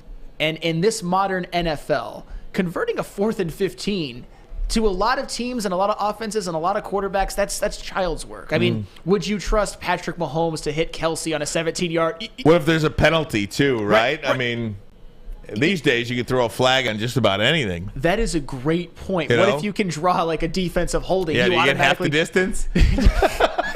Right. Is it just automatic, get the ball back at that point? I mean, it would be an automatic first down if it were 4th and 15 on a regular play. So to me, that almost, it overcorrects a little bit, because obviously an onside kick, that is going to fail almost every single time. But a 4th and 15 in the modern NFL, with all these great offenses and quarterbacks, with the way the league caters to offenses, it would make it more exciting. I don't know. Does it become too gimmicky at that point? I mean, maybe it becomes too gimmicky at that point, that you don't want to do it. But I don't know, man. it's tough, isn't it? It is, because it's so fun in the XFL. Yeah. It did look so fun, but I don't know if I'd want it in the NFL. Yeah, there's a very big drop-off between XFL and NFL. In a league like the XFL, I don't mind it at all. I think it's great, because you want to distinguish your league from the NFL. You want to try out your gimmicks in a league where the stakes are not nearly as high. It's just, in the NFL, God, there's just, I think the conversion rate would be very, very high. But if I want to play a little bit of devil's advocate, do you deserve to just automatically get the ball back if you can't stop a 4th and 15? Right. Some might say no, but with the way pass interferences are called, holdings, with the way that these offenses are just better than they ever have been, and the rules cater to them more than they've ever been, like 4th and 15, that doesn't seem like, back in the day, even 10 years ago, that seems like such this big monumental deal and task. But now, 4th and 15, if you're Patrick Mahomes, if you're Josh Allen, if you're Joe Burrow, right, you're looking at that being like, this is easy. I got this. You know what I did like about the XFL? Probably the only thing I liked about the XFL was the fact that the referees were mic'd up. That's interesting. You really got a chance to see what they were talking about and how they were going about calling a game and what they were talking about. That is something I think the NFL should look into. And you can even do this if you're the NFL. You can have it be a mic'd up situation like the NBA does with their coaches. Mm-hmm. You know, the NBA has the NBA league office, I believe, has final say. They work with ESPN or they work with TNT on what actually gets put out to the fans. Yeah. And I think that would be a really good invention, especially when you're talking about things getting rigged, and whether they are or not, obviously. Well, not obviously. Some would say that they are. But at least it would give you some insight as to what these officials are thinking. Because the game has been criticized more than perhaps ever before.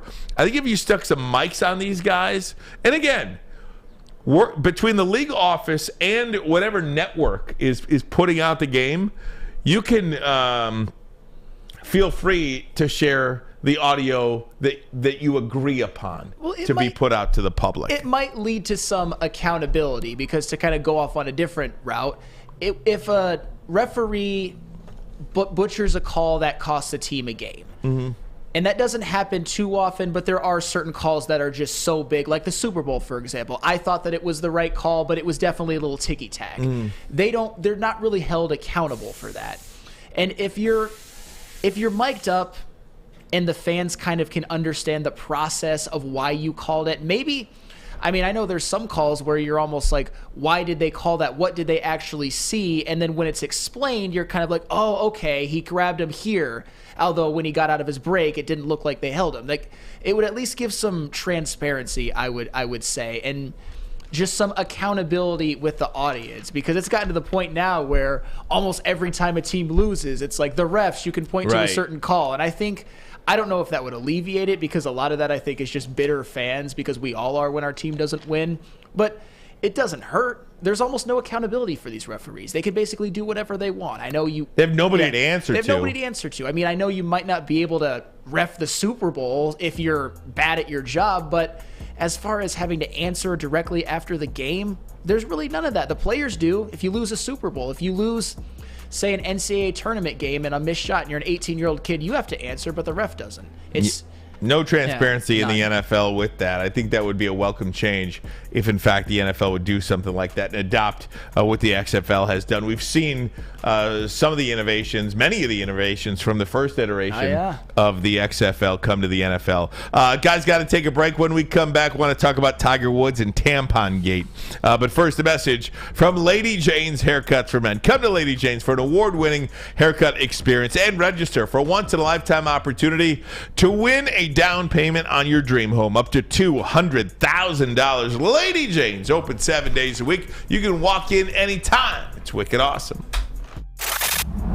Love Woodward Sports? Love wearing clothes? Then you should be wearing Woodward Sports clothes. Check out our full line of merch at woodwardsports.com. Just click on Shop. We have all your favorite designs, like Dan Campbell kneecaps, Beverly Hills Golf, Woodward Golf, and of course, our own logoed out merchandise. Men, women, infants, kids all love Woodward Sports. Impress your friends. Impress your boss. Impress your dog. Buy Woodward Sports merch today.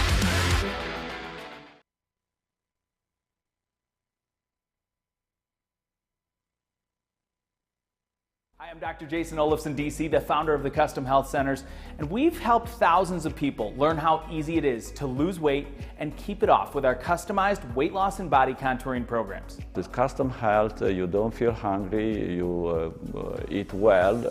My name is Simeon Timbuk, and I've lost 71 pounds on the program. Call us at 844-789-THIN or visit CustomHealthCenters.com for a free consultation and get started for as little as $5 a day. We aren't quite sure if they consume more beer or sports. Either way, the heavyweights are here. Live on Woodward Sports, daily 5 to 7 p.m. Hey, welcome back. WoodwardSports.com. Ryan Ermanni, Sam Flannel in for Braylon today. Tom Mazaway is out as well. Those guys will be back this week. Braylon's 40th birthday tomorrow. We wish him an early happy birthday. Fletch, JB here as well. I want you guys to weigh in on this too. The more voices on this, the better. I'm dying to know what you guys think about this, because maybe I just don't get it. Tiger Woods playing in the Genesis Invitational this week. Outdrives his buddy. Looks at him like a little brother, Justin Thomas, on the 9th hole. Hands him what he thinks is discreetly a tampon. So funny. I thought it was funny. But Christine Brennan did not.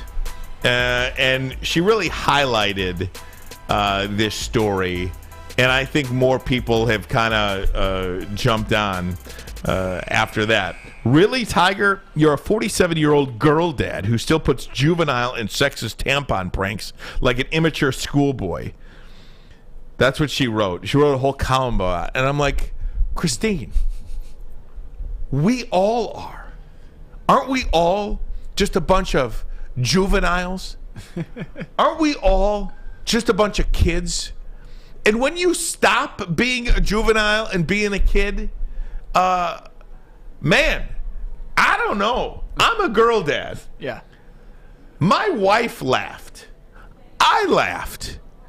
We thought it was funny. Yeah. I thought it was funny as hell. Do you want to live in the most benign society where you can't joke about anything. No. And don't forget, remember Annika Sorenstam when she outdrove Fred Funk? Didn't she have something to say about him? Yeah. I mean, these things happen. There are differences between men and women. There are. Okay? Whoa. Whether you want to, there are differences between men and women. There just are. And I don't know. I thought it was funny. I don't understand it. I was talking to Darren McCarty about this earlier today. And one of the things that Darren McCarty said was so totally spot on. He said, you want all that behind the rope access. You want cameras everywhere. You want everybody mic'd up. But then when you don't like what they're doing, you're going to crawl down their throats. You're going to, you're going to beat them up for what they say. Do you really want to know what happens in locker rooms? Do you really want to know what happens behind closed doors? Do you really want that player mic'd up? Do you really want to open up that golf bag? I mean, what are we doing here? Why does everything have to be the biggest deal in the world? I just don't get it. Am I wrong? I am willing to hear opposing viewpoints on this. I am. What are they? I mean, you're not wrong, Ryan. And honestly, that crazy hot take that you had that there are differences between men and women, oh my God, how could you? No, I'm kidding. Obviously, there are. And it was just, it was a joke. And at this point, if Christine Brennan writes it, I'm honestly at the point where I'm just like, click. Right. Like close. It's just trying to stay relevant. It's just making so much out of a joke. And it's the type of humor that I think we've all used at some point in our life. I mean, would I do something like that to one of my friends? Maybe not that exact gesture, but we've all done it. There are differences. I mean, the best women's golfers can't hit as far as the best men's golfers. Hot take there. Right? I mean, that's just biology. Yeah, it's just biology. I just don't understand it. No, we still believe in science, right? It depends on the science. It depends on which science, on which topic, on which day. More from Christine Brennan. Tiger's tampon moment leads to various questions. Do all male golfers carry tampons onto the course, or is it just Tiger? Hey, Christine, maybe it's 2023. Maybe he got the tampon in the men's bathrobe. I mean, did you even consider that? Has that been a consideration? Because they do have tampons in male bathrooms now. Is that a consideration? He might have gotten one from there. Bro, that was an excellent comeback. We know women golfers do, but maybe it's a male golfer thing too now. How does Tiger get his tampons? Like I said, how does Tiger get his tampons? They are in many public male bathrooms. So, again, Christine Brennan, I'm sorry. I just, no. Does he buy his own? Does he steal them from the women's locker room? No. They are in public male restrooms, Christine. You can get one from there. I mean, it doesn't have to be a thing. It was meant to be a joke, obviously. And the thing that Christine Brennan comes off as, although, as I said, I don't take her seriously, I don't think anybody should, is just the fun police. Really, that is the conclusion that you get from just a harmless joke that should have just been laughed at. And even if you want to roll your eyes a little bit, that's fine. You roll your eyes and you move on with your life. You don't make a federal case out of it. I mean, JB, I gotta go to you. Are me and Ryan just being mean and off base? Well, I don't think you're being mean and off base at all. I saw it as a joke as well. And correct me if I'm wrong, but Ryan, Flannel, Fletch, you as well too. Don't you guys have inside jokes with some of your friends as well too? There's no doubt, and this happens all the time, man. I mean, now pulling a tampon out, I don't know much about that, but I mean, you can say that stuff like whatever. But I mean, again, I think most women in my life had no problem with it. Right. I mean, Fletch, do you have another perspective here? Like, No, I don't. My favorite thing watching the interview with Tiger Woods after was he goes, "I'm sorry if I offended you." He doesn't care. He looked so done with the conversation. He's like, "Why am I sitting here?" Why do I have to apologize because somebody else felt bad about what I did with my friend just because you had a camera pointed at me? Exactly. Like, why should you have to sit here and apologize? You're close personal friends. You share jokes with each other. This was a moment that he had that some camera just randomly caught, and now this woman is blowing it out of proportion than it needs to be. I think, too, the thing that sucks about it is Tiger Woods seemed like he was having fun on the course this weekend. Right. Yeah. Yeah. I mean, Tiger was back. He did not have a great day on Friday, but he made the cut, and he was playing really good on Saturday. I mean, Tiger was having fun on the course.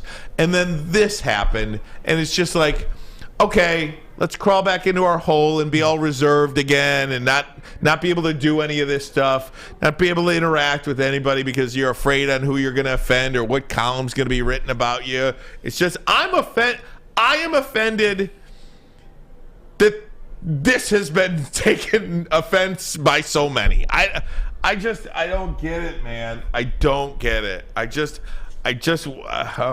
hate this stuff. I mean, I hate this stuff. It's the phenomenon, and I think it's very, very prevalent in today's society. Obviously, if anybody has two eyes, ears, and any senses whatsoever, it's just looking for a reason to be offended when there is no reason to be offended. And which is why I'm not surprised at all that it was Christine Brennan that jumped on this. It's just, you were right. Tiger Woods playing well, getting back on the course, one of the biggest sports stars in the world and of all time, just doing his thing, giving you access that a lot of people would want from a guy as big and as great as Tiger Woods. And he does what is technically the wrong thing. I put wrong in very, very sarcastic quotations because it wasn't. It was, and if you didn't like it, as I said before, you don't have to think that it's funny. Roll your eyes and move on. I think that's probably the reaction that my wife would have. Just roll your eyes and move on. All right. This is what we're going to do, okay? This is what we're going to do. We have a lot of women in the building, okay? During this commercial break, I'm going to run out and see if we can grab a woman's perspective from this. I'm going to sit him in the Maz chair, if anybody is willing to talk. And I'll be right back. But first, a message from Chili Peppers Tanning.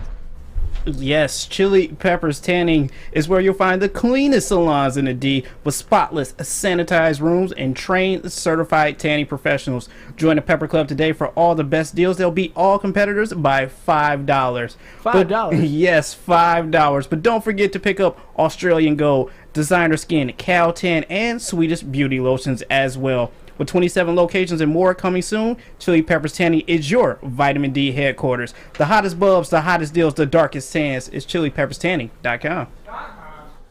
Introducing the Planet Fitness Guide to getting that post-workout glow. Step 1. What's your why? More epic energy? Better sleep? Blow off steam? Step 2. Join Planet Fitness for just $10 a month and get moving in our clean and spacious clubs. Step 3. Bask in that post-workout glow. Join Planet Fitness today for just $10 a month. Join today at any of the 50-plus Detroit area locations.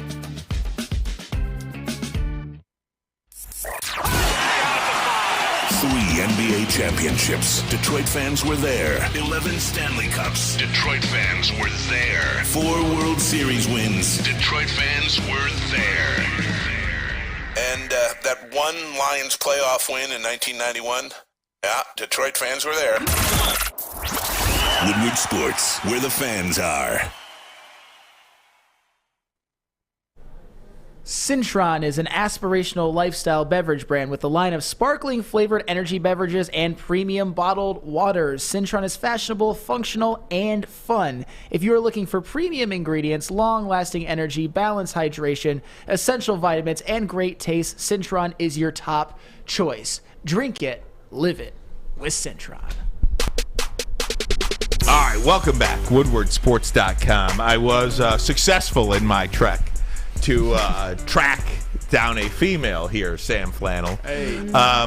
We've got the great Gabrielle D. Phillips of WoodwardSports.com. Yeah. Gabrielle, we are sitting here talking about Tiger Woods handing a tampon to Justin Thomas. Many women took offense to this. Christine Brennan wrote a weekend's worth of columns regarding this and riled up a bunch of people. Just wondering your take as a female, your take on the whole situation. I'm incredibly unoffended.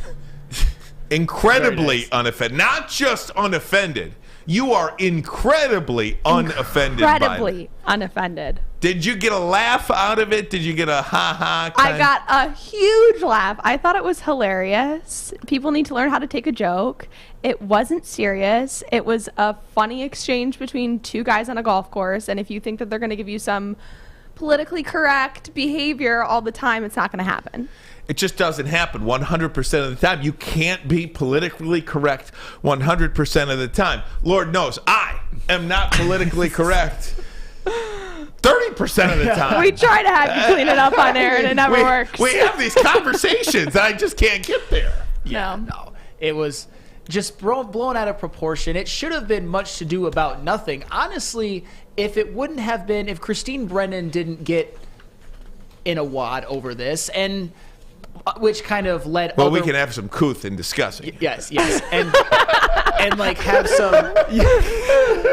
We can have some couth. We don't need to go crazy. Right. I was about to say. We don't have to go crazy, Sam. If she didn't get all offended in it, and in turn, I think that kind of riled up a bunch of other women. Although I think it's kind of a vocal minority, obviously, then we probably wouldn't even known it would have happened. Yeah. It gave attention to it. It was one of the biggest trending topics this weekend.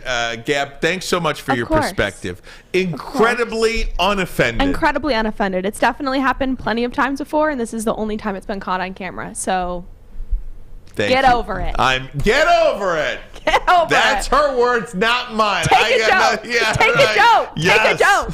Thank you very much, Gab. Get back to doing whatever you're doing. We appreciate it. So, again, I wanted to get a female perspective on that. So we are a well-rounded team here at woodwardsports.com. Wanted to do that.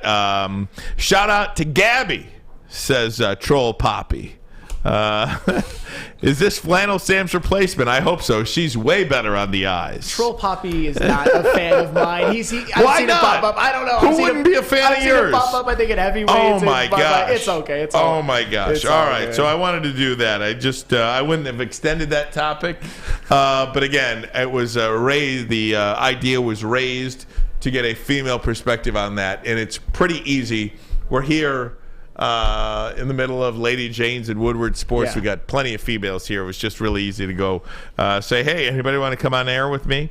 Anywho, I want to get back to some football now. Did you see Eric Bieniemy is the new offensive coordinator for the Washington Commanders? I'm actually confused by this one, Sam. I understand he probably thinks he can go make a name for himself elsewhere, but there's a number of open spots around the league, man. Washington seems like a sinking ship to me, and I don't even know who their quarterback is. It's definitely a risk. I think what Eric Bieniemy has suffered from, and probably unfairly, is the fact that the head coach of that team that he was the offensive coordinator on, the Kansas City Chiefs, is Andy Reid. Andy Reid is, without a doubt, one of the most brilliant offensive minds as a coach in NFL history. And you can definitely say that now after winning 2 Super Bowls. And the quarterback just happens to be Patrick Mahomes, who, after 5 seasons, has put himself in conversations as being a top 5 quarterback in NFL history. But so if you're Eric Bieniemy, you might get penalized for sort of working with quite the stacked deck, because none of us really know if it's Andy Reid calling the plays or scheming, or if it's Eric Bieniemy. But to me, taking an offensive coordinator job in Washington is almost overcorrecting. I thought by now he'd probably get a head coaching job. He hasn't. But to go to Washington, this was an offense that averaged less than 19 points per game last season. Not a good offense with Taylor Heineke at quarterback, Carson Wentz. You don't know who their quarterback's going to be. They have some nice pieces, but I just don't think this is... Let's just say this makes them a top 10 offense. He's obviously going to get a head coaching job. That would be such an amazing achievement, but it's risky. You might lose your whole profile of being sort of this offensive genius if you go to Washington and they just do what the Washington Commanders typically do, which is not have a very good offense and are kind of middle of the level team. I think that's honestly more likely than him being a slam dunk home run there. You know what I think too? The this signals more than anything is that Andy Reid isn't going anywhere. I thought he would retire after this Super Bowl win. He's got to, but he's sitting there like, I'm 64 years old. Pete Carroll's still doing this at 70. Bill Belichick's doing this at 71. I've got Patrick Mahomes about to enter the prime of his career. Patrick Mahomes is just now entering the prime of his career. Maybe he can get 3. Maybe he can get 4. Maybe he can get 5 Super Bowl rings. This, to me, I thought was a slam dunk. Eric Bieniemy, just kind of heir apparent, slides in there and becomes the head coach of the Kansas City Chiefs, and Andy Reid retires. This, to me, more than anything else, signals that Andy Reid ain't going anywhere, and I use ain't for effect. Absolutely. And Andy Reid, obviously you think what he's done with his resume, you think he's done so much, he's already done enough. He's already one of the top 10 coaches in NFL history. But like you said, with Patrick Mahomes just entering his prime, coming off of a Super Bowl win, his second in 5 seasons in the last 4 seasons, actually.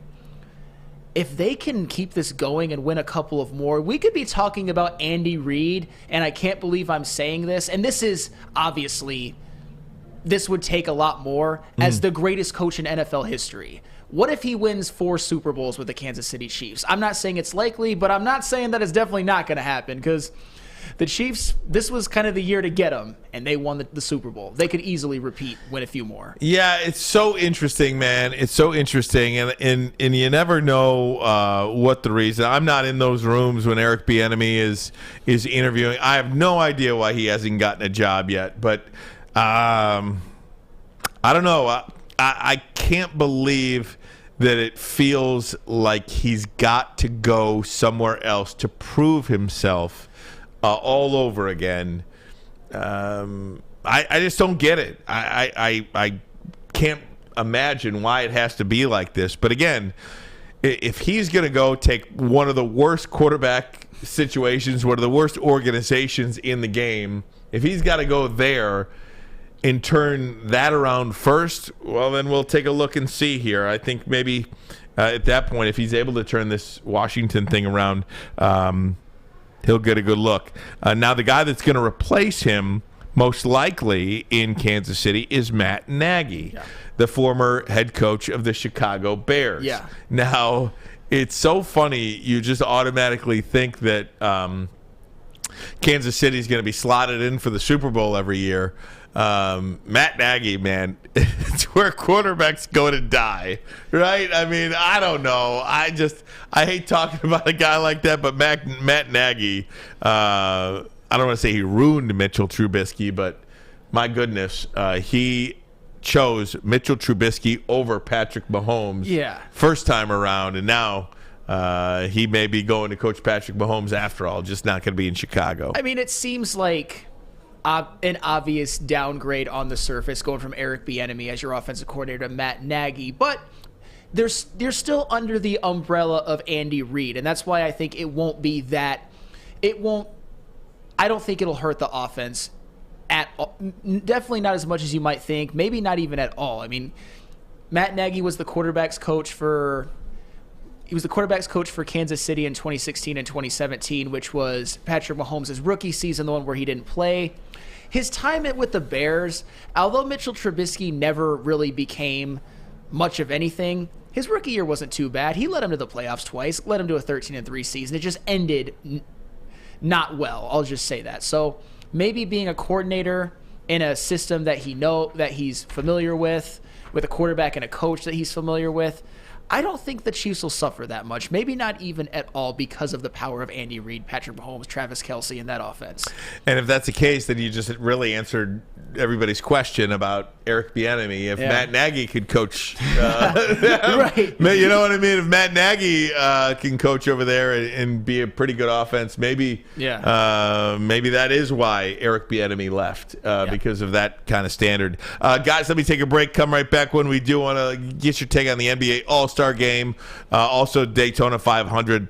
But first, a message from Guardian Alarm. They're your local security experts, have been for over 90 years. When you see this black and yellow sign out in front of your house that tells the bad guys one thing. Stay out. That's right. Customized solutions from real experts, 24/7 professional monitoring, and technology backed by people. Call this number right here, 1-800. Stay out.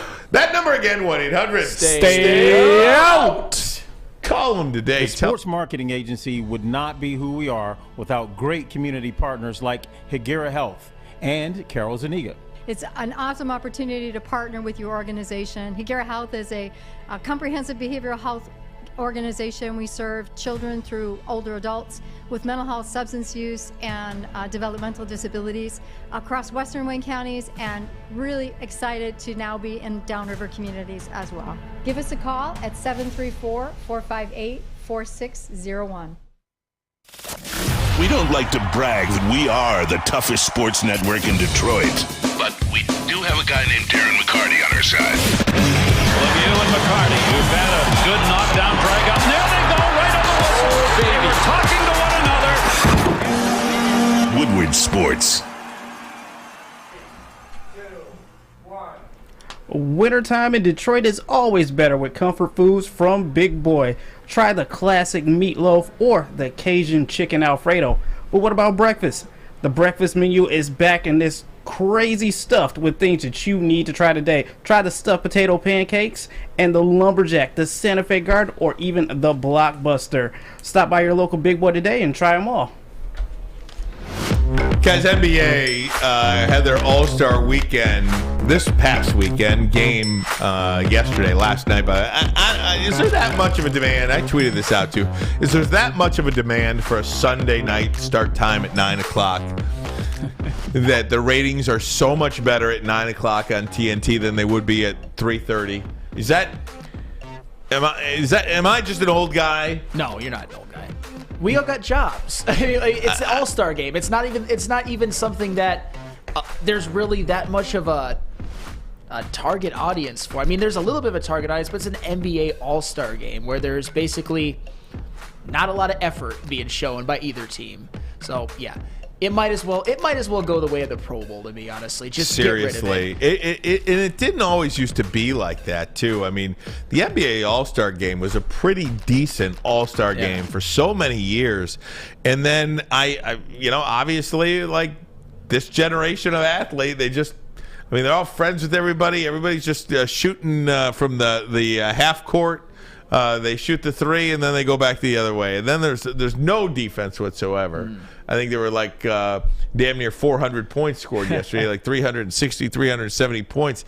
I just don't understand why even play the game. It's not even fun. Yeah, I mean, for me, both things can be true because I obviously, as I said a couple seconds ago, didn't really enjoy the All-Star game, turned it off after a while, and when I saw the final score, it's just like, okay, there's obviously no defense. But I also think an All-Star game like this, and which is why I honestly want to get rid of it, it gives a lot of ammunition for a lot of the old heads to sort of be like, this isn't the basketball I know. Back in my day, you used to be able to commit felonious assault on players, and it was just a common foul, and these guys are all so soft. And that gets a little bit annoying after a while. I kind of think that's a little bit played out. But if you want the game that is the poster child for all of the talking points and all of sort of the reasoning that these old heads have, you would show them tape of that All-Star game because there was nothing. It's not entertaining when there's no defense whatsoever, when you're not even really trying on offense, just trying ridiculous things. I mean, even a couple years ago, there wasn't a ton of defense, but I think you saw more spectacular offensive dunks and like off the backboard sort of things tried. And now there's no reason to watch. I mean, I'm curious. I know you're a big NBA guy, JB. How much of the All-Star game did you tune into? So to be completely honest with you guys, it was on my TV in the background. I was not fully paying attention at all. Just to be serious with you guys, I seen the score and seen that Team Giannis beat Team LeBron, but I really didn't care. And you know what? I feel like I would have paid attention a little bit more if the game was earlier in the day. And I don't mean to be that old guy, but when you're looking for something to watch at like in the afternoon or whatever, I don't know. I would have maybe paid attention to a little bit more, taking it with a grain of salt. But at 9 o'clock, it's 10:30, 11 o'clock. It's halftime. You're like, what would I stay up for this game? Max McClung, do you like him? Mac McClung. Mac or whatever the hell is it. I never even heard of him before this weekend. I swear to God, before this weekend, I've never even heard of this guy. Yeah, I mean, Mac McClung, obviously, he had a hell of a dunk contest. But I remember Mac McClung, not to kind of go on a little bit of a tangent, I used to have this temp job, and there was this guy that I worked with. He was a guy that I didn't really know very well. We happened to be working together one day, and he told me that this Mac McClung guy coming out was basically the next Russell Westbrook. And say what you want about Russell Westbrook, but who just signed with the Clippers, by the way. Yeah, breaking news. Breaking news. Yes, breaking news. Say what you want about Russell Westbrook, but he is a Hall of Fame player, and Mac McClung is a guy that before tonight has played 2 NBA games. So I don't want people to overreact. He obviously had a great dunk contest, but I think there's a lot of people, maybe even... I'm not gonna put that on Woodward Sports, but I think there's gonna be some people that are just like, why not sign him to my team? And you can't really gauge anything from a dunk contest. Although if he wants to go sign with Houston and make them a little bit more exciting, fine. But credit to the man. That dunk contest, it was electric. He was one of the more exciting participants in the last 10 years or so. JB. Without question. Quick question for you guys. Did you guys know that Mac McClung actually made his career earnings from winning this dunk contest?